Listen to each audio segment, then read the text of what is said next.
Hey guys, welcome to SheKnowsArsenal. My name is Jessica. I'm your host. You can follow me on Twitter at It's Jessie Know, and we're doing player ratings for Arsenal 1, Man City 2. Tons of things to discuss. Where do I even begin? I had to wake up at 4 o'clock in the morning for this match, and if you're looking at this, that's why it looks like that. 4 o'clock in the morning after staying up kind of late for New Year's Eve, not that late, but late enough. And I really don't like these games. I have to be honest. The early ones, we don't tend to do really well. We're playing arguably the best team in Europe. So, getting up this morning, I had a real battle with myself. Do I hit snooze and just keep on sleeping and just check the score? Or do I, am I a brave person and am I going to go ahead and watch the game? And I decided to watch the game. And what I will say is this is the first time in a long time that I've woken up at 4 a.m. to watch us play a superior team, and I would do it all over again. That was absolutely worth watching. That was the performance that we've been asking for. That was the intensity that we've been asking for. That was the substance or, evidence that we're moving in the right direction. That's what we've been looking for. We hadn't really seen it, obviously, against City earlier on in the season. We didn't see it against Chelsea. We definitely didn't see it against Liverpool. But today's game was a game where we played really well and we did not get the points. It was not just they just go ahead, score 3 goals, and we don't do anything about it. And it also wasn't a sit back and defend and still give up the points and go away sad. It just, we dominated so much of that game. And I've already seen, the little, oh, well, City just weren't that good. City weren't good because we didn't allow them to be good. I'm tired of this narrative that every time that we play well, it's just because the team didn't show up. How is it that 9 or 10 teams haven't shown up at this point? We were better than them. And again, there are parts of the match that obviously led to us not coming away with a single point. But if you needed any indication that we are improving, I think this was the one. Because if we play like that against most of the teams in this league, we will get a lot of points. A lot of points. I was very, very, very satisfied by the performance that I saw. Am I satisfied by the result? Absolutely not. I think we again gave them that last little point. Had we had gotten a point, I think we would have felt, okay, it's fine. But not getting a single point does leave a bad taste in your mouth. It really does. So we're going to talk about it. There's an obvious, kind of conversation around the refereeing. I will go ahead and give my take on it just before we start, because I'm somebody that doesn't tend to place a lot of weight on refereeing decisions because they're never consistent. We'll never get the consistency. They rarely go in our favor. And I stopped really wanting, I stopped complaining about refereeing decisions a long time ago because I always felt like there were opportunities in the game where we had control over certain things and we just didn't do what we were supposed to do. That being said, the major refereeing decisions in this game being the lack of penalty given for us on Odegaard from Ederson coming out, that was a penalty, 100%. That was a penalty. VAR should have intervened. He should have went to the monitor and it should have been overturned, clear and obvious error. The more times I see it, the more I don't really understand how you could look at that and not think it was a penalty. Now, going on the other side, Xhaka gave up a penalty. That was 100% a penalty. Bernardo was definitely looking for it. But when you stick your leg out and you dangle your leg out like that, you grab the shirt, you're just asking for trouble. And so I do think that both were penalties. And there was an uneven giving out of yellow cards. Every single Arsenal player that put in a challenge got a yellow. Man City players didn't get anything. Rodri put in a terrible tackle on Gabriel, and not only did he not get a foul for it, they gave us a corner instead of a foul. Like he didn't get a card or anything. So I do think that there was some inequity there in terms of the refereeing. That being said, I expect that in this league because it has not been any different since I've been watching Arsenal.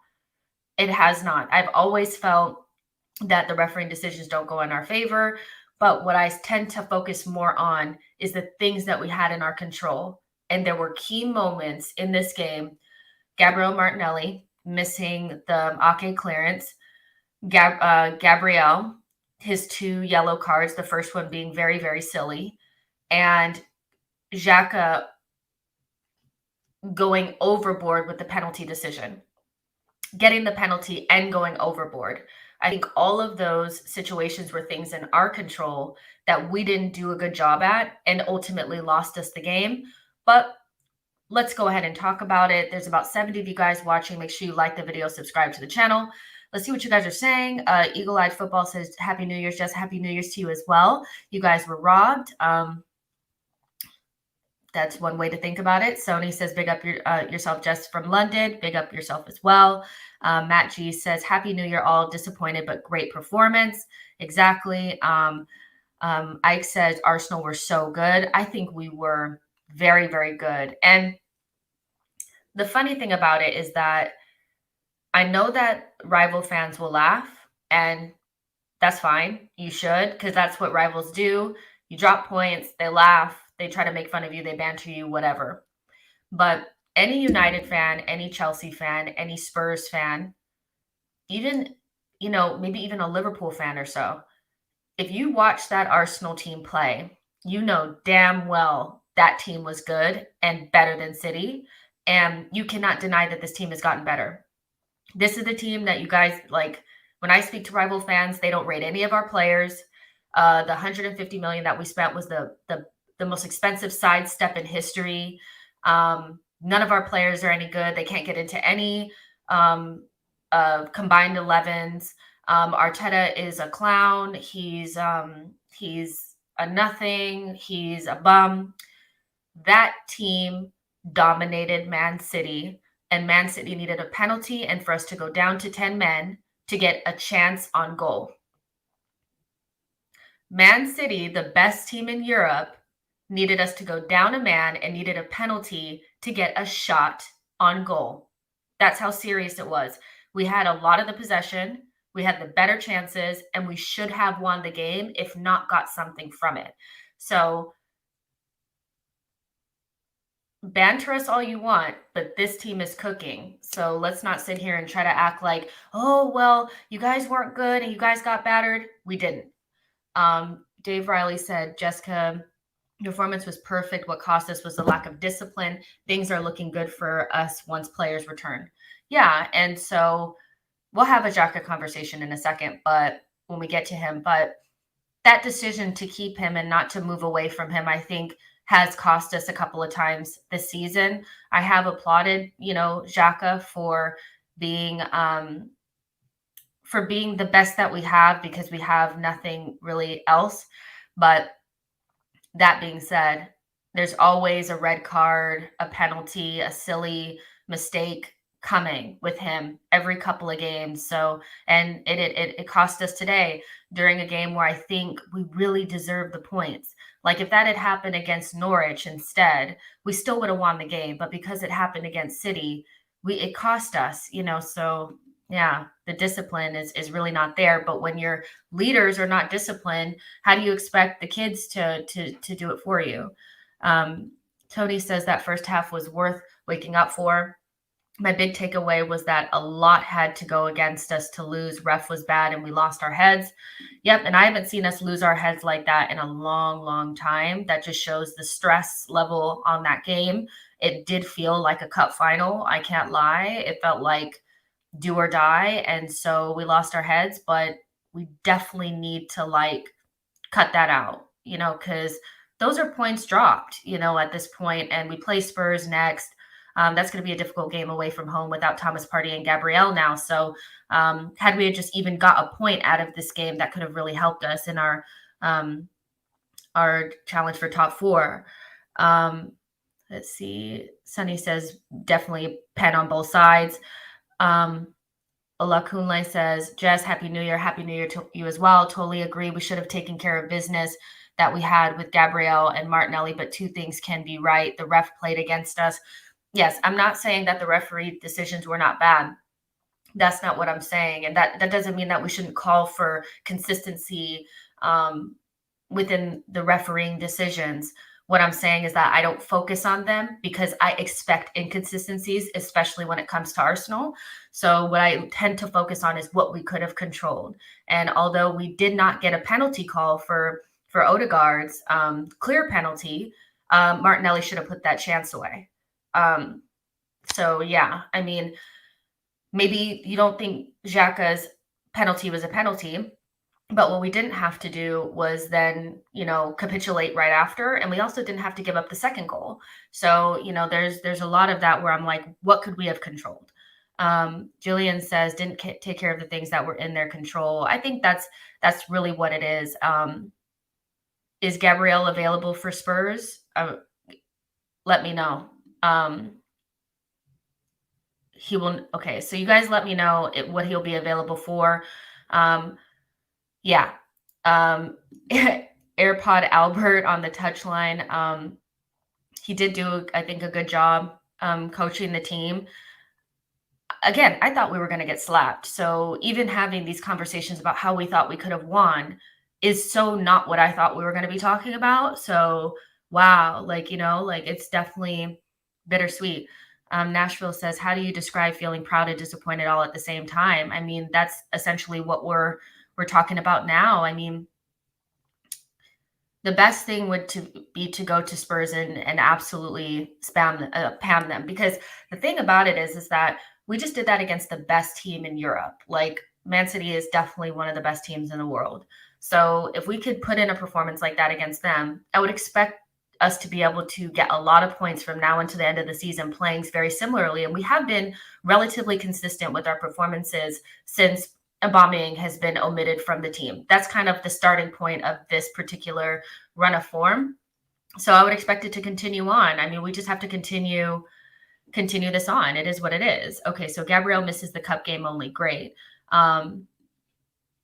Yeah.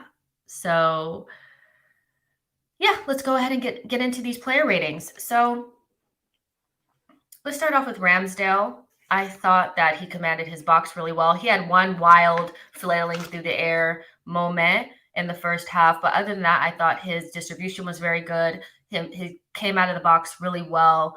I didn't like how him and Gabrielle were putting holes in the penalty spot. I thought that was unnecessary, but although I thought Ramsdale was good coming out of his box, I also don't think he had a lot to do in terms of saves, because Man City didn't have a lot of chances. Let's just call it what it is. They needed a penalty and for us to go down to 10 men to get anything done. So may seem harsh, but we didn't win the game. He didn't have much to do. He came out of his box okay. So I'm going to give Ramsdale a 6. That doesn't mean that I thought he was bad, but for a goalkeeper to get a really high score, I think he has to make like a game-saving save or something like that. And so, yeah, like it's Ramsdale is a 6 for me. Let's see.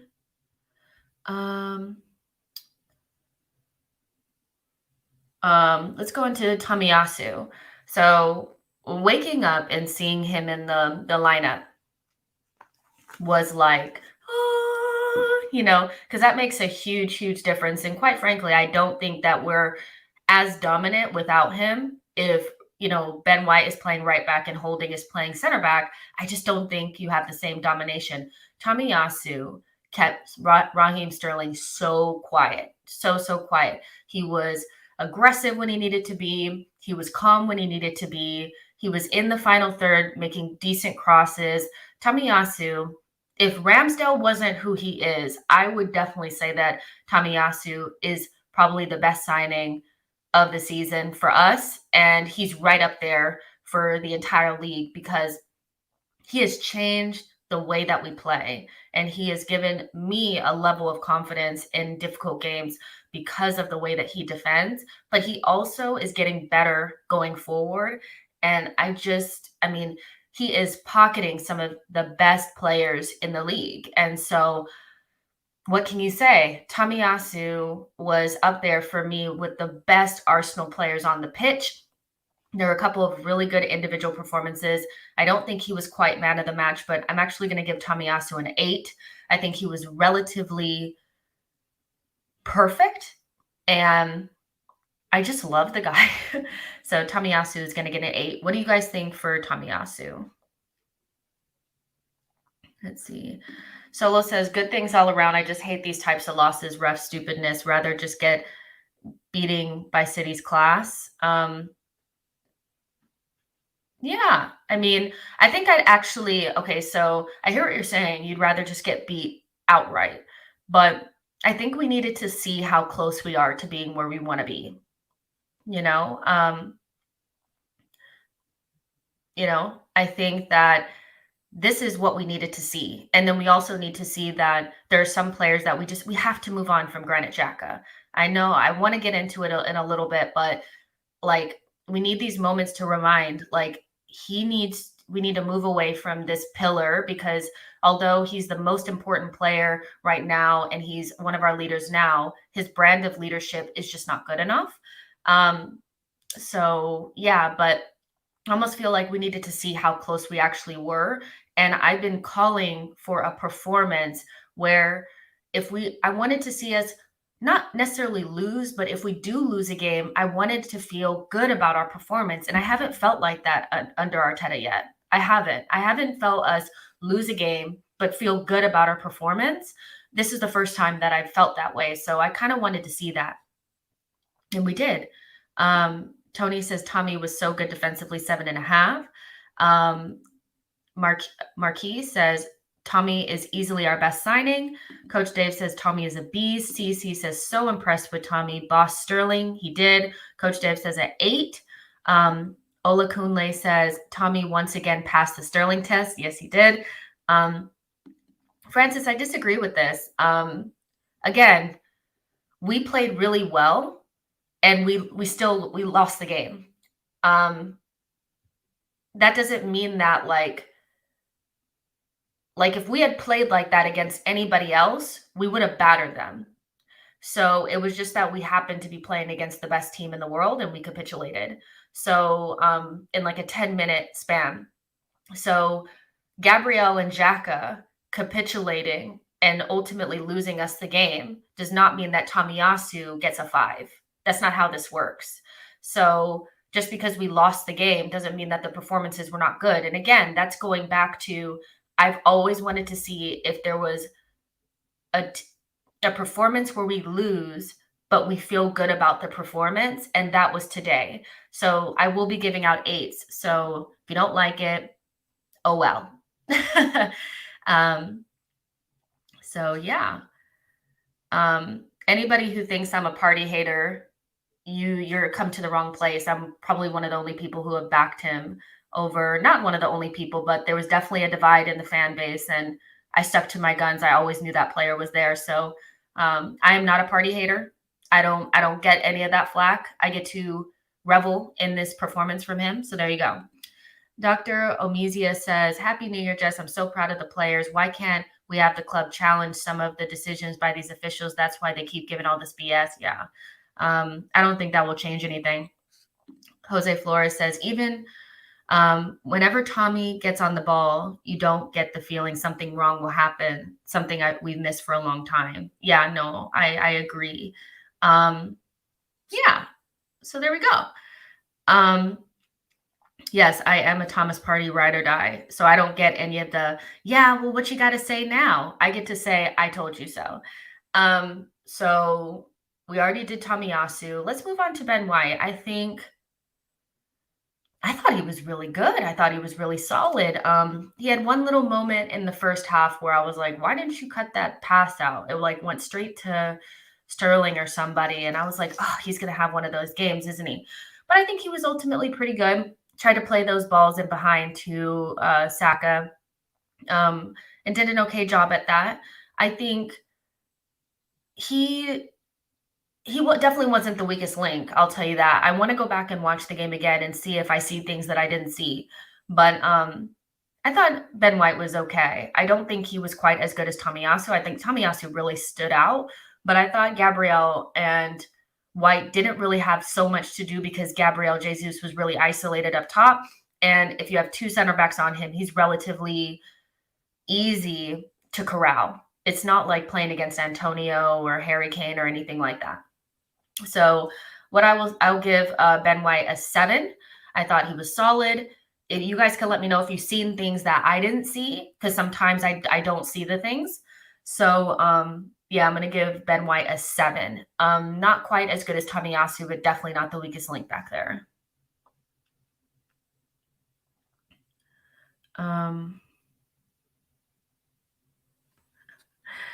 You guys come get Coach Dave.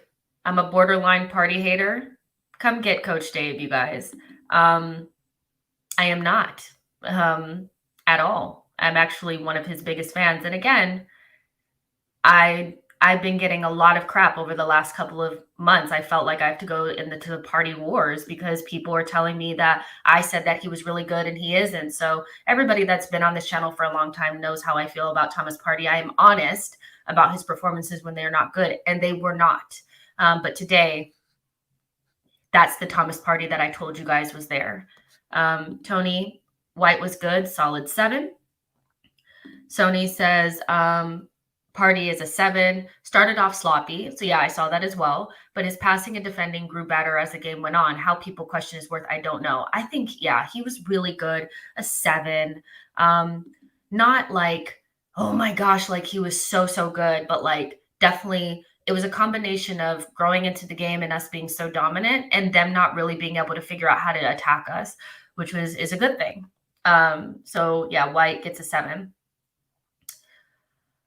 Okay, we're gonna talk about Gabriel. He ruined a really good performance for himself with that loss of his composure. I thought that this kind of reminded me of when he got sent off against Southampton, like out of nowhere last season when we were under pressure. It was during that 8-game winless drought that we had. And he just got a red for no reason. And it was just like he just had that moment. I don't think that he's been rash this season. I don't. I think that he had cut a lot of that out of his game. Today, he was not rash, really. I think he just lost his head. So what I mean by that is that he won a lot of his duels. He was fine. He looked confident. But once Granit Xhaka lost his head about the penalty and they kind of all capitulated, they started scuffing the penalty spot and all of that, that very next decision that he made to go into the back of Gabriel Jesus was just so idiotic. And so I'm really disappointed in him, I have to be honest, because it's kind of like if he doesn't do that, I think we go on to win the game if we get something out of the game. But going down to 10 men against a team like City, and like let's keep it 100 as well. We went down to 10 men and we still had chances. So that was the first time that we went down to 10 men and didn't immediately like go into a low block. But it really took the wind out of our sails. It was completely unnecessary. The first yellow card was not really, it was so unnecessary. And so I'm really disappointed in him because, again, before this game, we are talking a lot about how he should be the captain, how he's our leader back there. He showed again that he not really showed again, but he reminded us of how young he is and how we really don't have the leadership.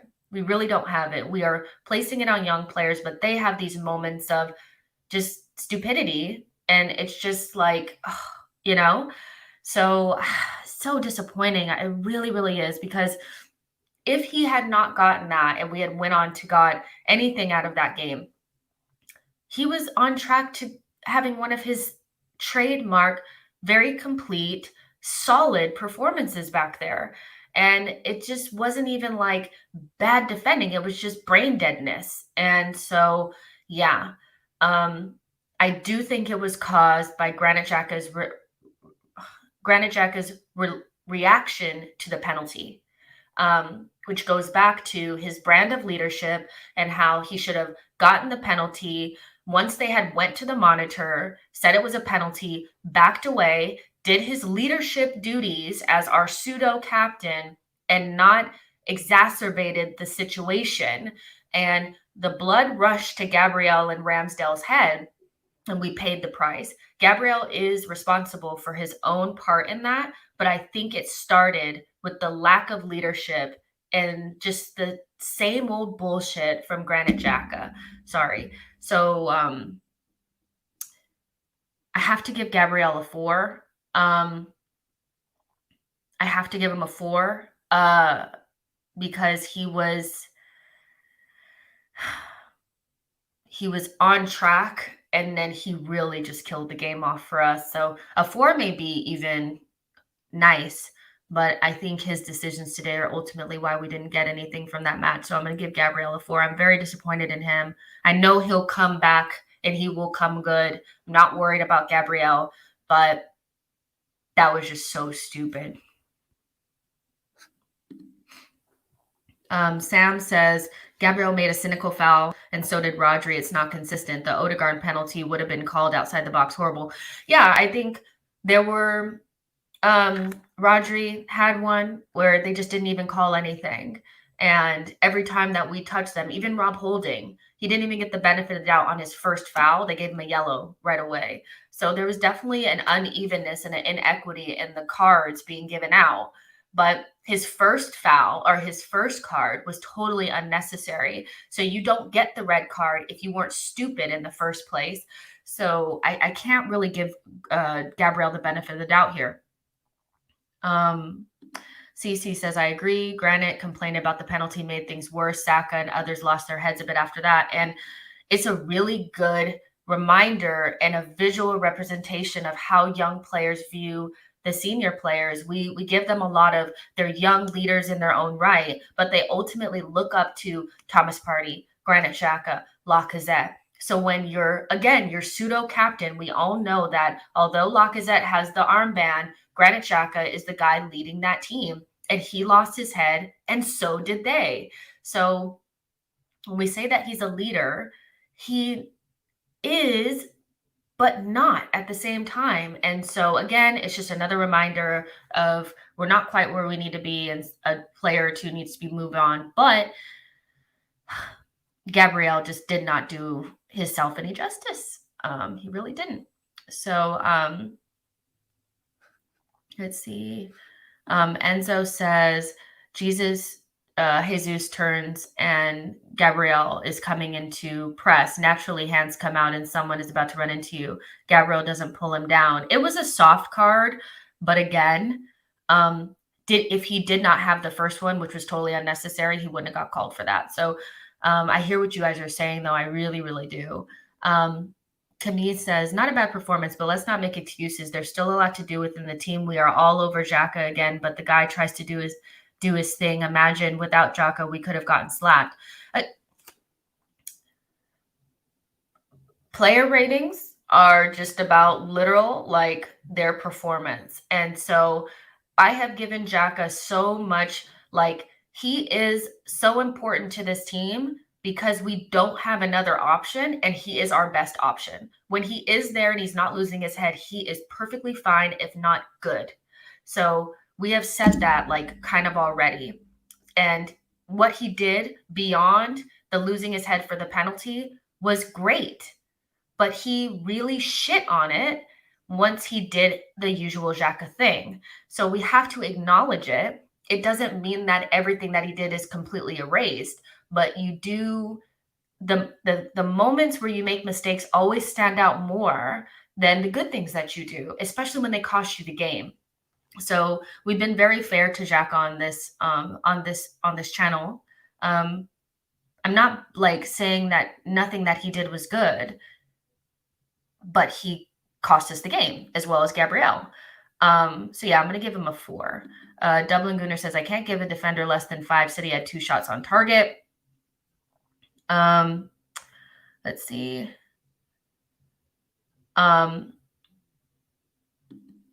So what was Gabriel supposed to do then? Just stand there and do nothing? Had he not gotten the first yellow, we would not be having this conversation. You guys keep you're not talking about the first yellow that was completely unnecessary that he got. I think just for being stupid. So he would have been able to foul Gabriel Jesus and nothing happened. So I get what you guys are saying, but when you get unnecessary yellows, which a lot of our yellow cards, some of them were just for dissent, like that puts you in a bad position. And so this is what I'm talking about. The things that you can control, you have to control them. And we didn't do it. So it seems harsh, but it is what it is. So I gave Gabrielle 4. We've talked about it. The decisions were lopsided. We know that, but I definitely think that Gabrielle played a big part in us not getting a single point in this game.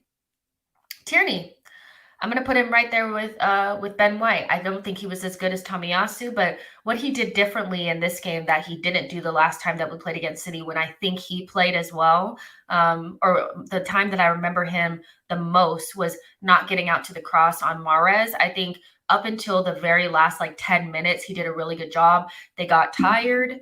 The boys got really tired. They started getting pushed back a lot more towards the end of the game, which is to be expected because you're down 10 men and you've played really hard. But I do think Tierney put a good account of himself. He got an assist.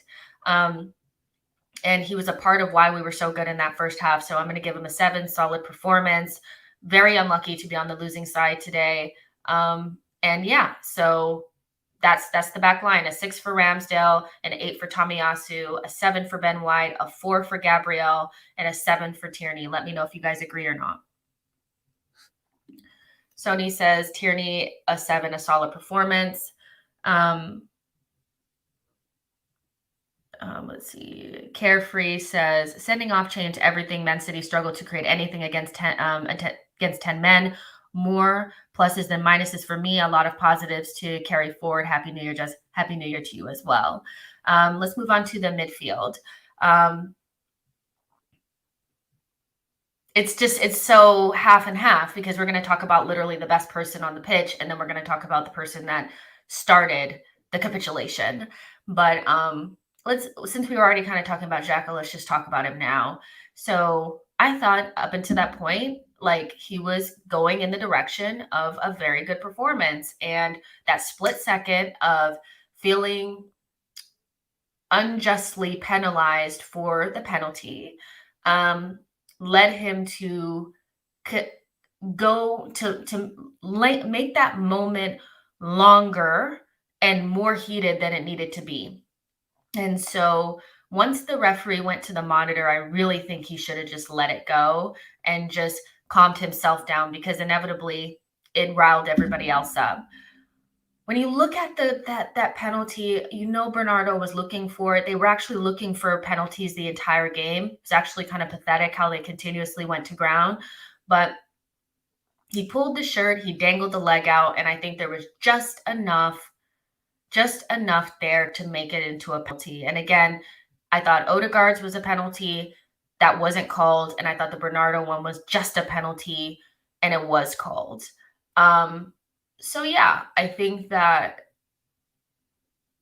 that being said, he was very good up until that point and having a typical Granit Xhaka performance. He did have some moments where I thought that he was on the edge of the box and he did a silly slide tackle that he didn't get called for. And you can kind of see that he was already a little bit riled up more than he should have been. But his passing was good.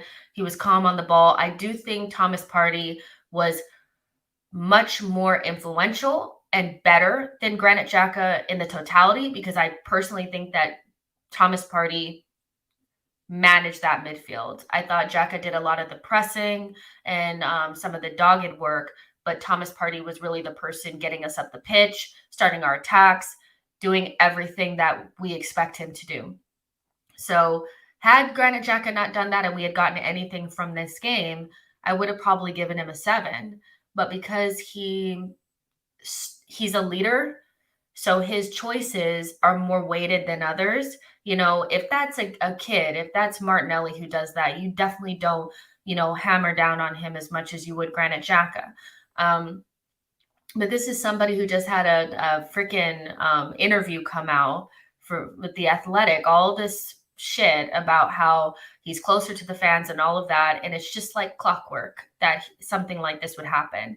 So again, it's not about him really getting the penalty. Penalties are conceded all the time. It's a part of the game. I don't like that he was isolated out there against a really good dribbler in Bernardo Silva in the first place. He conceded the penalty. What I really didn't like was the heating up that moment to the point of no return. That's what I didn't like about it. So just like Gabriel, I think he really was a part of why we didn't get any points in this game. So I kind of have to give him a 4 as well.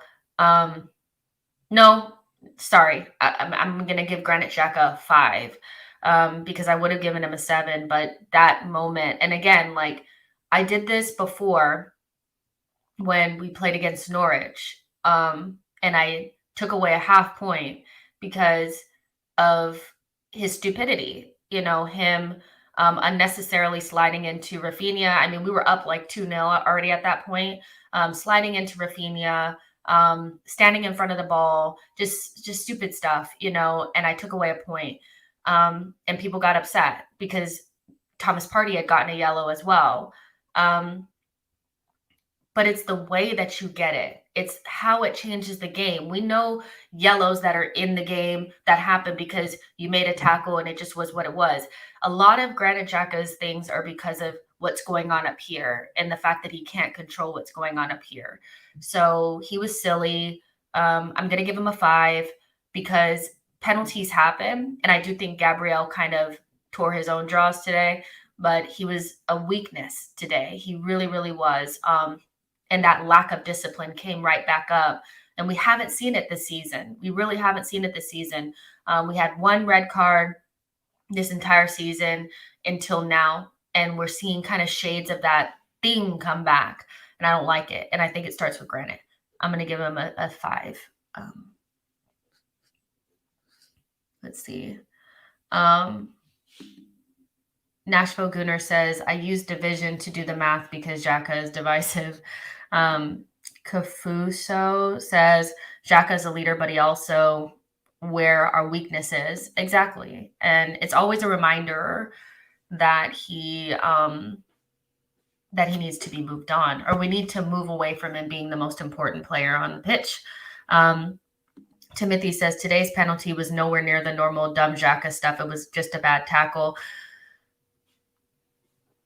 The normal bad Xhaka stuff was what happened afterwards when the referee had already went to the monitor and deemed it a penalty. He should have shut his mouth then. Him going to the referee, complaining, remonstrating, it riled the team up to the point where their blood, like, that cannot be like shoved down and just been like, we just gave up a penalty. His actions started the capitulation that happened within that next 10 minutes that cost us the game. And I don't know how you could see it any other way. I really don't. Let's see. Matt G says, it's always a reminder that we need to move on from Xhaka. Sam says, I think Xhaka played well. The penalty was daft. But if he let him go, then it's probably scoring anyway. Referee is just a joke. Yeah. Yeah. Let's just see. So, what you guys, I mean, I think I hear what you guys are saying, but when I watched it, I initially thought, like, why is he doing this? And that's why Gabrielle and Ramsey, they all thought it was a penalty that should not have been given. And I think as a leader, Xhaka should have seen that. And instead of them going into crazy mode, just accept it and start defending for the penalty. Like, Nashville says the team was so riled up, quiet little Saka got a yellow for talking. Yeah, so yeah, it's just is what it is. So that's just how I feel. If you guys think differently, that's perfectly fine. There you go. Now let's talk about the best guy on the pitch. Now, before I say this, this is why you don't turn your back on a player when they're in bad form, if you believe in the talent. Thomas Partey was the best player on that pitch on both teams. He was better than Rodri. He was better than their entire midfield. He was running the game. His touches, his passing, his pressing, his defensive work, his calmness. He didn't get all stupid and riled up. He didn't. Even when we went down to 10 men, he was pushing us up the pitch. He was getting us out of trouble. He was still trying to create chances. He was a big reason why we didn't just go into a complete shell in the second half when we went down to 10 men. That is what we paid for. I'm not going to go and revise history and act like this is what we've been seeing the entire time, because we haven't. But when he said I was a 4 out of 10 and people continued to stomp him into the ground, and he played poorly against Man United and played poorly against Everton, but then started to slowly show his levels as the games went on, and people continued to stomp him into the ground. I was very clear by saying that the Thomas Partey fan club is closed. We will not be accepting any more applications. It is closed. We are just going to tear them up and put them in the shredder. You cannot turn your back on players when they're going through a difficult time. Thomas Partey is very important to our team. I saw people say that they didn't think that he made a difference, and they would rather see Ainsley Maitland-Niles because it's the same thing. Some of the things that I've seen over the last couple of weeks about Thomas Partey and how it's time to sell him. We need to get somebody else. If we bring in another midfielder, it should be Xhaka and that midfielder, and Thomas Partey needs to go to the bench. Please stop underrating this player. This is why we don't get the good things. This is why Arsenal fans don't deserve good things. This is the best midfielder that we've had. He was going through a bad vein of form, and so many people turned their back on him. He's going to have more bad games, but if he can have more good games like this, and this is against Manchester City, this is not Norwich, this is not Watford, this is the best team in the world. This is what we paid for. And he did not deserve to be on the losing team today. That performance alone deserved a freaking point. And people were saying his first touch is so bad, his passing is so bad. No, it ain't. He just was in bad form. We need to learn the difference between a player that's not that good and a player that's in bad form. Never questioned the talent, thought he was going through a bad vein of form, definitely did not play well in those games that we mentioned and deserved the scrutiny that he got, but he did not deserve the level of criticism and bullshit over the last couple of weeks. I heard Decore would have been better. I heard Sissoko would have been better. I heard Xhaka's better. This fan base doesn't deserve good things. I swear they don't. But nevertheless, Thomas Partey deserves so much for that performance. And the only real devastation about it all is that he has reached this level of form right before AFCON. It's so funny because I watched Basuma play the other day and I thought he reached the peak level form right before he went to AFCON. What we have to hope is that, obviously I want him to have a good tournament. I would love Ghana to do well because he's on the Ghanaian national team. That tournament is very disrespected. And although from an Arsenal perspective, I'm very selfish and I want all my players here, he needs to go to that tournament and represent for Ghana. I'm just hoping that he doesn't get injured, and that when he comes back, we can just continue on the season, because if he continues to put in performances like this, he could be the difference between top four and not. He got us closer to competing with those top teams, and that's why we bought him, was to get us closer and more competitive in games that, Ainsley Maitland-Niles couldn't do that for us. El Neni couldn't do that for us, so I'm happy about the performance. I really am, because I feel vindicated. I feel a lot lighter. anybody who knows me knows that I'm a very huge Thomas Partey fan, and watching him go through that was really, really difficult. But I never thought that the talent was not there, and I never believed that we had bought some player and he wasn't as good as we thought. We just need that consistency. We just need that consistency. So hopefully we get it. Unfortunately, he's going to be going to AFCON. When he comes back, I want to see those same performances because we know he can do it. And anybody who was saying that maybe he just can't play in the Premier League, of course he can. He just needed to adapt. And he's definitely man of the match. Again, when you play this well and you lose to this caliber of opposition, your players can put in really good performances still. You know, they can get high marks. For me, Thomas Partey gets a 9 and definitely man of the match. Nobody could touch him. I need the compilation injected in my veins. The guy was so good today. So that is my I'm going to come off my soapbox now. Yes, Dixie, I saw it's time to let go of Thomas Partey. It's time to sell him. I have them all saved because I knew this day would come. It's so great that it came against a team that you can't deny it. You can't deny it. It's Man City. Matt G says, I'm gutted that would be losing Partey now that he's found his form. Timothy says, he was beautiful today, but a bad vein of form is disingenuous. Thomas has been bad since he arrived. You can't fault people for calling that out. Was he bad or was he injured? See, here's where, you know, when you say that he's been bad, that lacks context, and I think that's disingenuous. He was injured for the majority of last season, and when he played, he was good. If he was not good, he was okay, but he wasn't bad. He was bad against Manchester United. He was bad against Everton, but he wasn't bad against Southampton. He wasn't bad against Newcastle. He wasn't bad against Norwich.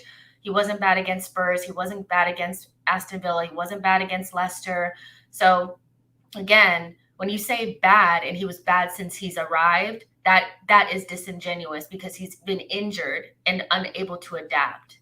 So, like, he wasn't bad against Manchester United last season. Like, you know, what you just said was disingenuous. He was in a bad vein of form from when he came back from that second injury. That's when he came into his bad vein of form. But you can't say against Aston Villa he was bad. That was this season. Like, no,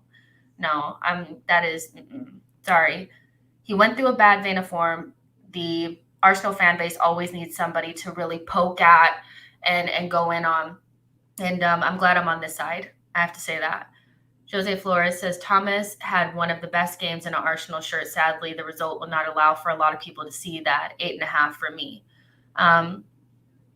Pap says, Partey for me is not that he is bad.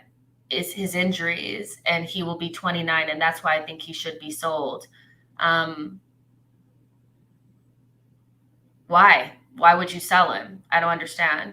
Why not sell Granit Xhaka? Why not sell Ainsley Maitland-Niles? Why would we sell him? That's why I don't understand. What's the push to sell him just because he's 29? I don't understand. Does he not have value? When you turn 29, do you just have no value? I think it's still a strange take. For me, I don't agree. Dicey says, for me, Tommy is man of the match. He kept Sterling quiet throughout the game. Fair enough. Banky says the mere fact that English referees always change their decisions every time they are asked to go to the monitor only proves that they are cowards without a mind of their own. VAR might as well ref the games. I agree that once you see them go to the monitor, it's usually, it's going against you. So yeah, there you go. I agree with what you said. Mark said he was great before his injury. Timothy, Pepe, and Pepe has never won. He hasn't won the Champions League. He hasn't won anything. Thomas Partey is a proven good player that we bought from Atletico Madrid. Pepe was somebody who had one good season at Lille, has been here for 3 years. Thomas Partey has not been here for 3 years. Pepe has been here for 3 years. So this whole Pepe and Thomas Partey situations are completely different. And Pepe has had enough opportunities. He hasn't been injured. He hasn't. Injuries keep you from adapting. What's kept Pepe from adapting? Like, to bring Pepe into it is kind of again, disingenuous because we all know that their situations are 100% different, unfortunately. So, Mr. Austin, who would you want to replace Party when he goes to AFCON? Sambi. I think Sambi's the best option. It's unfortunate. I think it's unfair for Sambi not to have gotten playing time because he did nothing wrong, So I think he comes straight back in. So yeah. And no, I will not save my energy, really, because he had a man of the match performance against Manchester City, but he's been good since the Everton game, since right after the Everton game. So I'm not going to hold this energy. Sorry, you guys. Come on now. And nobody's attacking Pepe. Somebody else brought Pepe to compare Party to bring Party down when he just has Pepe had a man of the match performance against a top team in this league? Has he? I don't think so. So yeah, Pepe doesn't get any, no. No. So anyways, let's talk Odegaard. I thought Odegaard did a really good job. I thought Odegaard did a lot of the connecting and the good touches that he has been doing. I was afraid that he'd fade. My biggest fear was that he would get swallowed up in the whole playing against Man City. I think one of his first games for us after when he got loaned the first time was against Man City. Maybe, I'm not sure. But I just remember him playing against top teams and just kind of like folding up. In this game, I think that he was unlucky to get subbed out. He had a good game. He was right in there with the rest of them with, kind of like with White and Tierney, where he wasn't quite Tomiyasu, wasn't quite Party, but he wasn't to the detriment of what we were trying to do. So I'll give Odegaard a 7. I think he was good. Let's see. Was City his first game this season? Yeah, it was like Odegaard was kind of getting like, but anybody would get swallowed up in the occasion playing against one of the best teams in the league, if not the best. And he looked really, really good, really solid. So again, a 7 is good enough. Nashville says Odegaard was much better than I thought he would be. Yeah, I was afraid that he was going to get very swallowed up in the occasion and all that, but he was really good. Solid 7, again.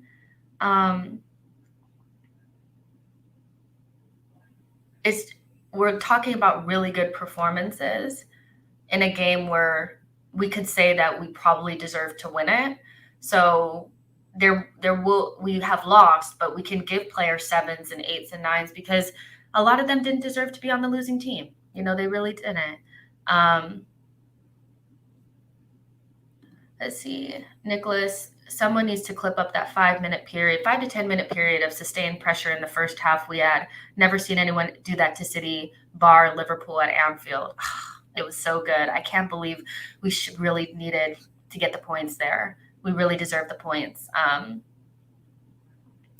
So yeah, let's talk about Martinelli. So what kind of player do we have on our hands here? Martinelli is scary. Martinelli is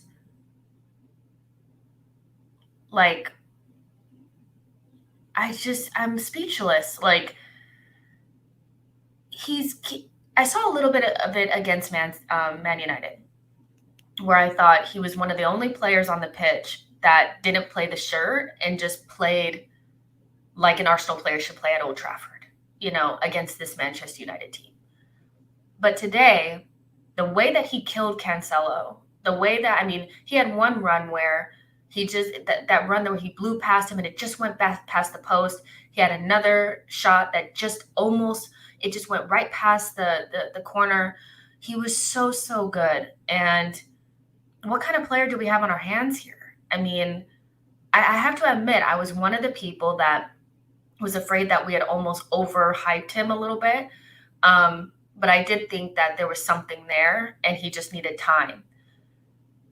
But at the beginning of the season, I also said that he was going to be our breakout star. And he very much so is doing that. He plays like that against any other fullbacks and he's scoring a hat trick. But today he didn't get the goal. Very unlucky not to. And I just don't know what kind of player we have here because he is very special. Like, I think Saka and ESR, we have conversations about them all the time, but there's something about Martinelli that just leads me to believe he could be anything he wants to be. And he's just amazing. But him not putting that chance away on the Ake clearance is really what changed, I think, the game. How do I say this? I think that you put that away and we win the game. And he didn't, but he's still really young. So I don't want to kill him. And I still think his performance was relatively flawless. He just needed to put one of those away. Can I give him a 7? And will you guys be all right with that? He didn't get the goal. He could have scored a couple. And the wide open goal he didn't make. I expect him to get at this point.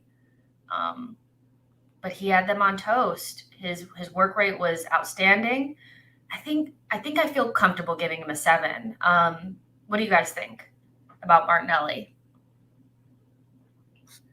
Timothy says, superstar, Gabby is limitless potential. I agree with that. Dublin says, Martinelli is a superstar, gets me out of my seat, and I really like sitting down. I hear you. Harold says, Martinelli is a tremendous talent. However, he needs to look for teammates, not only as a last result, but as a team player. Maybe that's just a part of his development, but I have to be honest, we have a lot of nice guys. I think Saka is getting to the point where he's not looking at other players anymore, and he's taking that responsibility to shoot. So although sometimes I think Martinelli should be maybe looking for his teammates in really good positions in the box, I'd actually rather him shoot and get better at shooting in the box, because we have a lot of players that tend to relinquish responsibility when it comes down to the nitty gritty. So I get what you're saying. That will be a part of his development to know when to shoot and when not to. But I think at this point he has to shoot almost as much as possible. And when your shot is grazing the post and just barely outside, like very close shots, I think you have to tell them to keep shooting rather than look for the pass. If he was shooting like Thomas Partey and Sambi and Tavares, then I can understand a little bit more. But he's right there. And so I think you have to kind of say keep shooting. But I hear what you're saying. Pop says, Martinelli bossing that Salah Chiesa position. Let's see. Jose Flores says there's some clips of open missed goal going around, and you just see the ref completely get in his way. If not for that, he has a way better angle to score. I have to take a look at that. Zick says Martinelli is the find of the decade. 7 million or something from the 4th division in Brazil. Injected. Tony, Martinelli is starting to look like a fucking beast. Losing the young player, look fast, better than Mahrez and Sterling today. He was. There was one, I think it was Ramsdale, long ball to Martinelli early in the game. This is when I knew we were here to play. Like, I literally was like, okay, are we here to play or are we here to just like kind of BS? Ramsdale, beautiful distribution out to Martinelli on the left-hand side. He stops it on a dime and then takes off with it. And I was like, we're here to play. We're here to play 100%.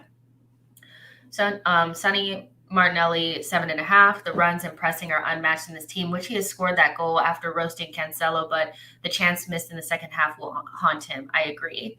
Saka has had a couple of those in this season where they've been kind of wide open goals, but he's repaid us in other games and even this one for those misses. And I think it'll be the same with Martinelli. It's just,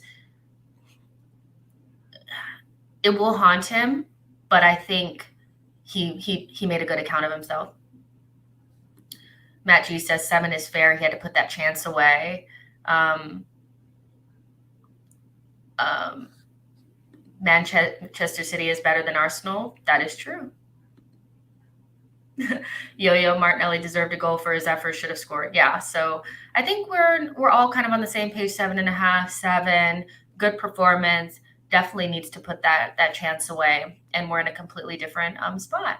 So yeah, let's talk Lacazette. I think Lacazette was good, but not really that into the game. I think there were chances for him to kind of shoot, and he didn't. And I don't know. It's like he almost has like this weird thing about him where he's almost apologetic about not being prolific, or something. So he passes it instead.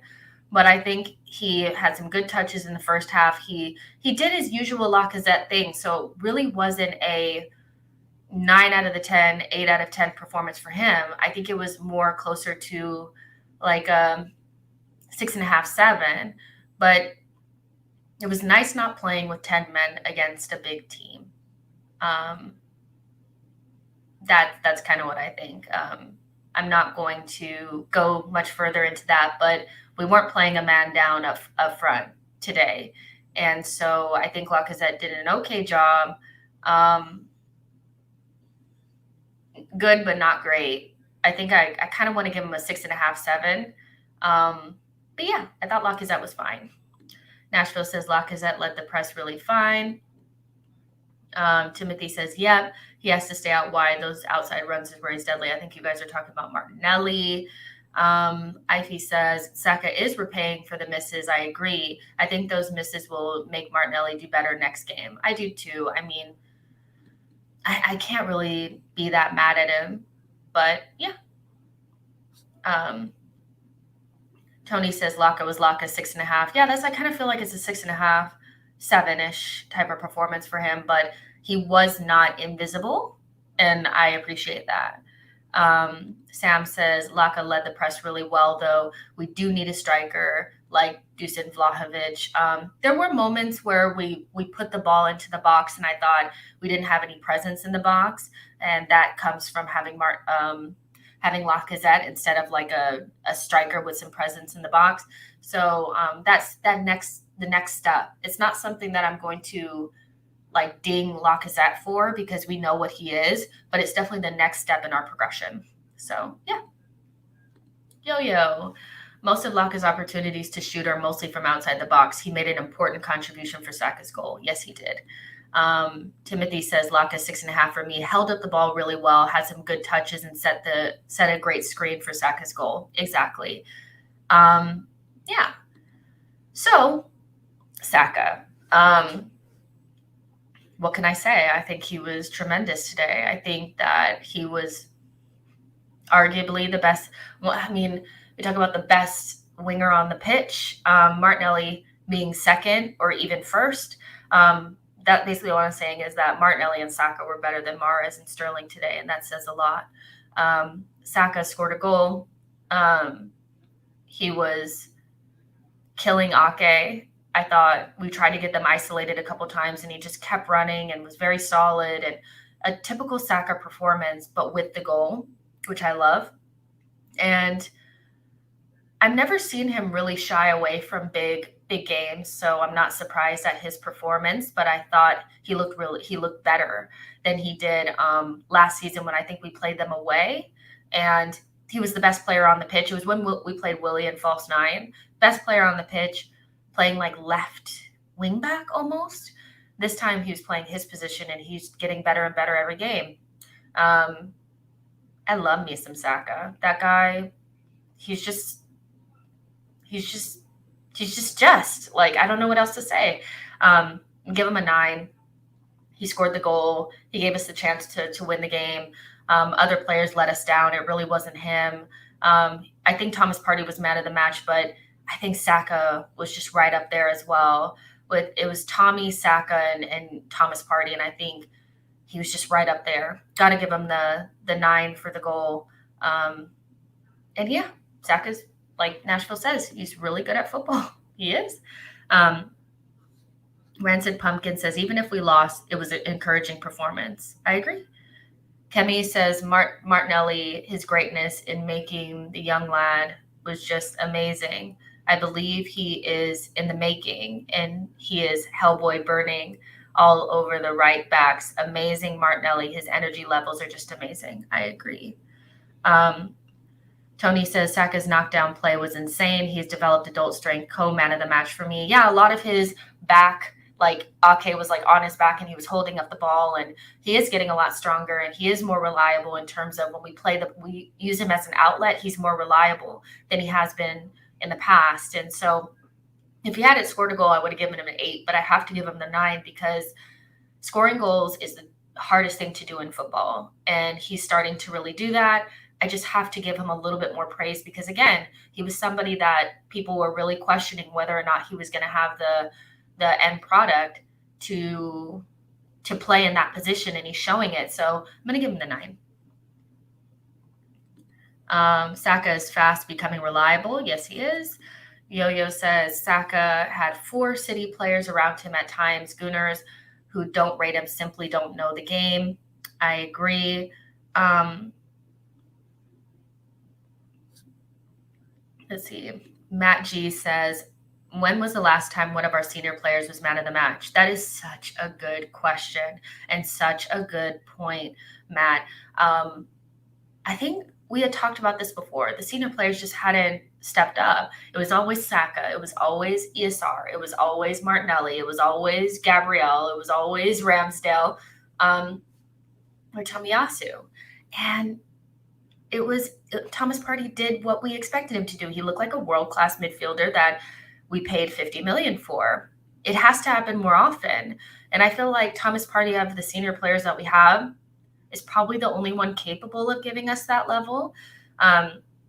Because Lacazette, as good as he plays, we know that we need to move on from him, and Xhaka is Xhaka.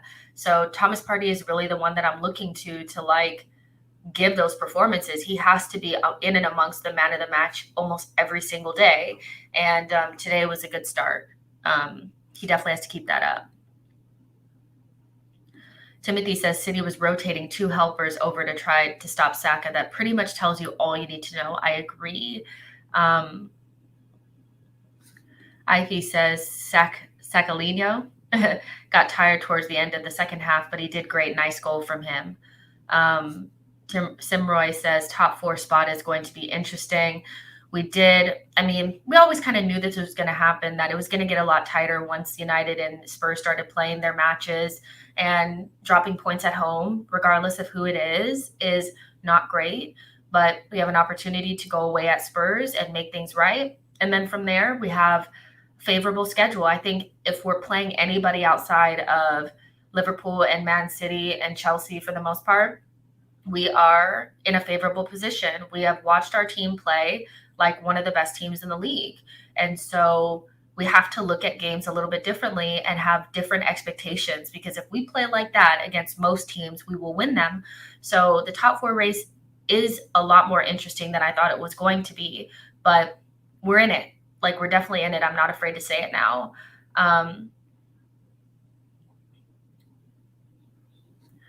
Mr. Austin, about like the cup games and all of that, give me just a day on that, because we're going to do a more in-depth podcast where we're talking more about that stuff, the games, who we're going to rest, how do we approach the next couple of games and all of that.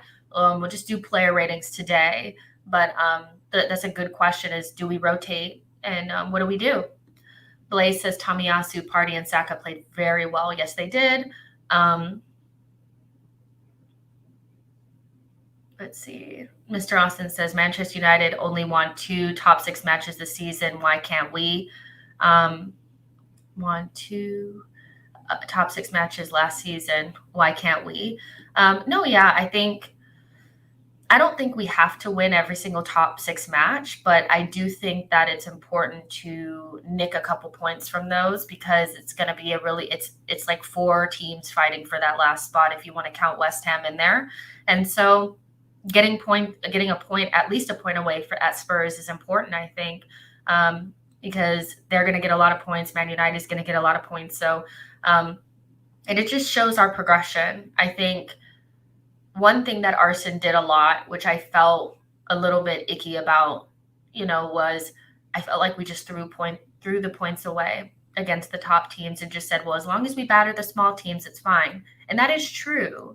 But still, I kind of think, like, just for to feel like we're in and amongst the best teams, that the best teams don't just say all big games are free hits.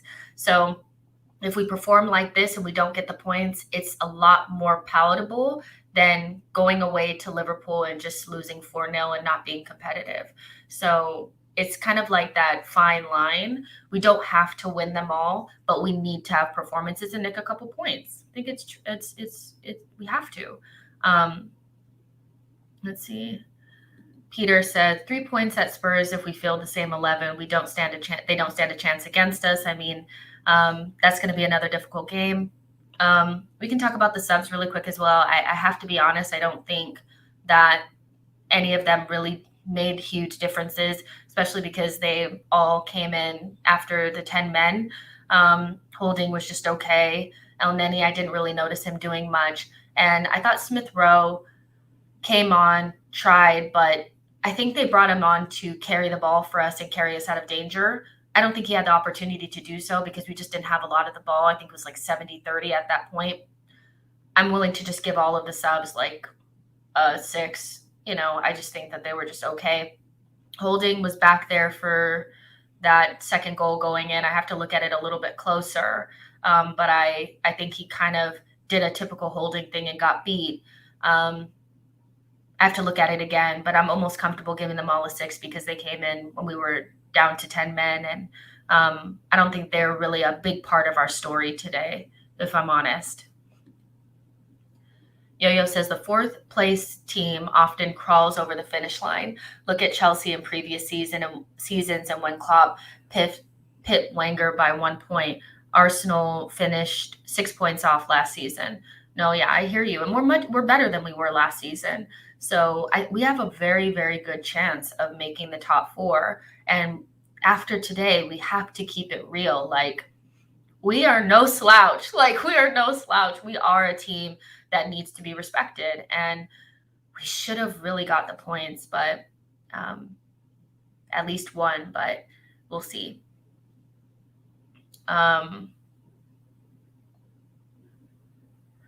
Ify says Ramsdale wanted to go for the catch, but he hesitated. The team will bounce back. Okay, yeah, I hear what you're saying. Like, he kind of hesitated and then it bounced. And I think I'm more, what do we do next?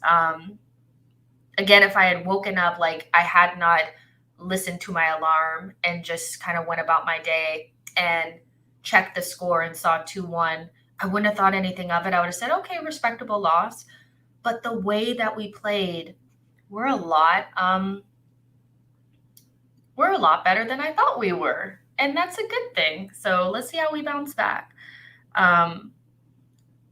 Jacobus says, Jess, why are you scapegoating Jack on Twitter? Lazy journalism from your side.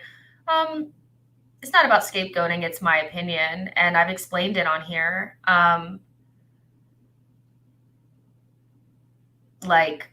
explained it on here. I think that the way that he led the team in that moment made the team rile up, and I actually said that Gabriel shot himself in the foot there and that was his fault. But I don't think it's lazy journalism to pinpoint something that happens often, that when it happens enough times, it becomes fact, so it's not like there's a conspiracy theory against Granit Xhaka. He's somebody that continuously loses his head during games and it costs us games. And I think although Gabriel did the majority of the damage, I think Xhaka started the rupture. And so it's not lazy journalism, it's my opinion. And it's not scapegoating Granit Xhaka. It's Granit Xhaka losing his head after the penalty was given. Gabriel losing his head after the penalty was given, and Gabriel Martinelli not finishing the wide open chance is the reason why we lost the game. And my opinion on Xhaka is very strong because I feel like it happens all the time. And so even though you can question whether it's a penalty or not, or just say like, okay, it's a penalty, watch what he does for the next 2 to 3 minutes after the referee goes to the monitor and says it's a penalty. Instead of getting into your position, telling everybody to calm down, he exacerbates the situation. And as a leader, they go in your direction. Saka was out of control. Gabrielle was out of control. Ramsdale was out of control. The entire team was out of control. Your leader needs to take responsibility. And so it's not lazy journalism when it keeps happening, so I don't know how that's lazy journalism when it's true. So Jose, is it Jose or Jose? If you can let me know which one it is. But just apparently the first yellow on Gabrielle was for a comment on the ref not messing up the penalty spot. No dirty language was used. That is interesting. Yeah, that's interesting. Shaheen says, we outplayed the mighty City during large parts when it was 11v11. I don't see teams passing City like that. I don't either. We have to build on this. This is something to build on. This is not something to dwell upon. It's something to build on. And so unlike the Liverpool game where there was really not a lot to build on, this is something to build on. And so I would expect us to do so. Kafuso says, if we get top 4, we will become serious challenge for these teams. I agree. San says, Arsenal literally needs 4 elite players over 30-year-old. Literally needs 4 elite players. I don't think so. I disagree with that. I think we need probably 2 or 3 good players that are prime age. One being a striker, one being and 2 other central midfielders, and we're cooking. I don't think they need to be over 30. I think experience is key, but you can be 25 and 26 years old and have enough experience for this team. I disagree a little bit. Austin says it's not scapegoating. Players have tendencies. They have holes in their games. Nothing wrong with wanting a different player to raise the levels in the middle of the pitch after half a decade of Xhaka. Yeah, it's just one of those things where I just feel like it's so obvious that he riled the team up, and there was another option, and that was to accept the decision, get your head back about you. But we spent 5 minutes just continuing to get riled up about that situation. So although, again, I think Gabrielle definitely knocked the house of cards down, I think Xhaka ruptured the foundation there. And so it is what it is. Do you guys think anything would have been different had Arteta been there on the sideline? Let me know what you guys think. Do you think that maybe the team wouldn't have had that moment of just fire in the eyes and all of that? Do you think that things would have been different? Yo-Yo says, that's a great point, Jess, especially without Arteta there. Laka and Xhaka's roles today were massive. Yeah. So it's Jose. Got it. Yeah, it's just one of those things, you guys. It's not. Xhaka did fine, but he had that moment that he always has. He had it against Norwich as well. We didn't get dinged for it because it's Norwich and we were going to win the game. But he already had that kind of silliness thing where he makes the wrong decision and he gets upset about things where I just feel like there was another decision and he could have accepted it and he just didn't. Mr. Austin says, I honestly think if Arteta was there, I think Gabrielle would have been more calm after the yellow. I mean, yeah, that's probably a poll that I'll put out there in a minute, unless one of you guys does it first. But do you guys think that Arteta would have made a difference? But again, yeah, I think in the end of the day, it's something to build upon. Whether you think we were robbed or not, you have to admit that performance was very, very good. You may have seen it coming. I didn't, but I can't help but think that we're a lot closer to where we want to be than I thought. And that gives me a lot more confidence going into the second part of the season, fighting for top 4. I think with an addition to our midfield, we could be serious contenders for that 4th place spot. And now I think there's absolutely no question that we should be in Europe at the very least. That was very, very, very good. I do want to give credit to Arteta.